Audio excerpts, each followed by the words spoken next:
Cognitive distortion number 5 is catastrophizing, where your mind magnifies a situation to make it seem worse than it actually is. Or say when your mind experiences a problem, it starts to focus on the worst possible outcomes of the situation, rather than seeing every single possibility from a realistic standpoint. Does that make sense? How do we stop catastrophizing and having flames of fire around us as an Instagram border filter? But what I can tell you is actually a quote from one of my mentors, Tony Robbins.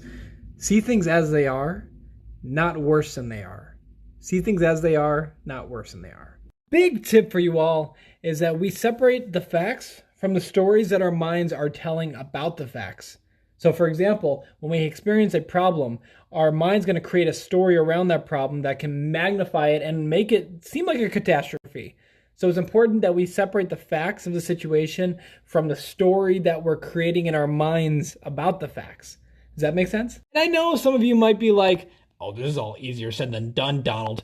And I totally get it. And it's true. It takes time. It takes practice to develop these habits, to develop these skills, to continue reminding your brain and to be aware when your brain starts to distort things. It takes time. It takes work, but it's very rewarding. Our brains are running on software that is millions of years old. But fortunately, in our current civilization, we no longer are fighting saber-toothed tigers in the wild like our ancestors were. We're all far more safer. We have far more technology than we had thousands of years ago. But the thing is that our brain did not catch up with us. So it's time that we start making sure our brain catches up.